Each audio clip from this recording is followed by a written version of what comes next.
Kanation, we've been talking about debt resolution for some time now, di po ba? Pero paano ba talaga ang prosesong ito? Para sagutin yan at iba pang mga tanong tungkol sa debt resolution, Rod Mercado, President and CEO of Financial Rescue LLC, joins us again. Hi, Rod. Salamat, Carmina. Okay, so how does your debt resolution program work? Paano ba talaga ang prosesong ito? O sige, bago ko sagutin yan, gusto ko lang explain. Itong debt resolution program namin, dito kasama namin mga grupo ng lawyers to. At ang lawyers na to, nationwide ang kanilang coverage. Katulad nga nung nabanggit mo. Oo, so meron tayong sa bawat ng state, actually sa bawat city ng kahit anong state, meron kami mga lawyers doon. Okay. So sila yung tutulong sa atin para gawin tong debt negotiation na to. Okay. Sinabi ko nga na from day one pa lang, kung ikaw ay magkaroon ng problema sa, let's say, sa isang account mo, na-demanda ka, na siya namang nangyayari kadalasan ngayon, no? Pag hindi ka nakabayad ng matagal, 3, 4, o 5 buwan, maaring isa sa mga options na gagawin ng creditor, ididemanda ka. Napakahirap kung walang legal representation.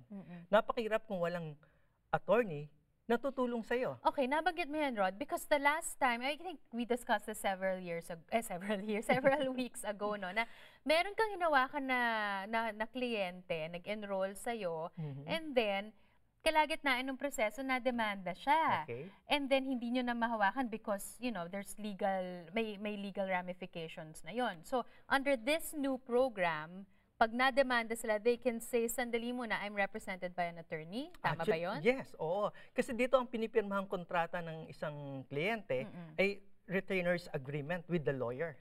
Okay. So anong gagawin ng lawyer? Sila ang magre-represent sa'yo, sila ang gagawa ng negotiation para sa'yo.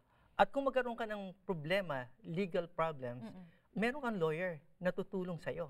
Now that we have that clear, let's talk about the process. Now, paano ba ngayon nagsisimula ang isang debt resolution program or pag nag-enroll ka na doon? Alam mo, parang very similar to sa debt settlement, no? Mag-iipon ka rin ng pera.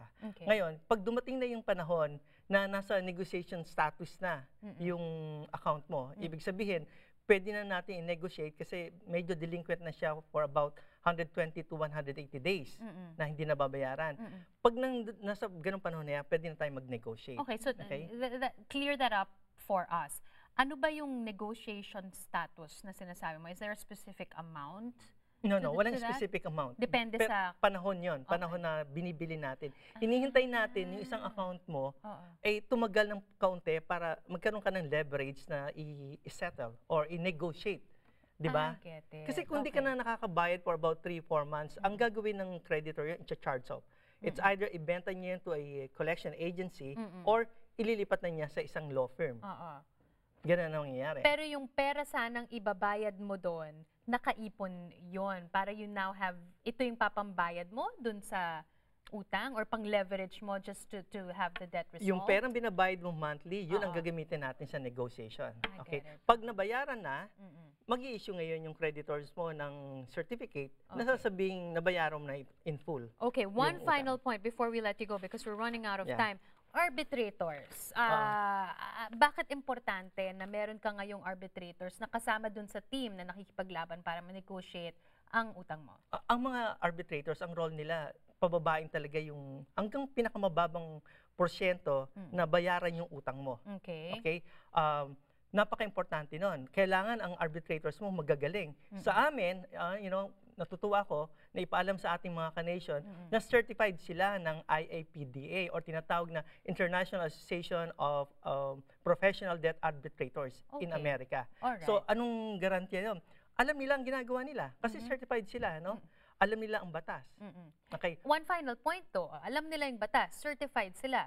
But how will I be sure kung ako yung consumer na they will really fight and negotiate? Baka naman, certified nga sila pero pumipetiks-petiks lang sila. Alam mo, nakita na namin yan eh. Nakita namin na para ma-motivate din sila ng gusto na trabahuin hindi lang yung best interest ng kliyente, kundi yung interest din nila, ginawa namin, binigyan namin sila ng commission base sa savings na maibibigay nila doon sa kliyente. So they will not only negotiate for themselves, but they're also kind of working for their commission. Correct. Okay. Alright. Maraming salamat, Rod, for joining us today. I'm sure marami pang mga tanong ang ating mga ka-nation tungkol sa debt resolution program. Thanks again for joining us. Maraming salamat din, Carmina. Mga ka-nation, kung kayo may mga tanong, nandito lang po ako at ang aming mga consultants. Anytime, tumawag lang po kayo. And ka-nation, katulad nga na nabanggit ko kanina, if you have any more questions about debt resolution, sumulat lamang po kayo sa sabi mo at adobonation.tv.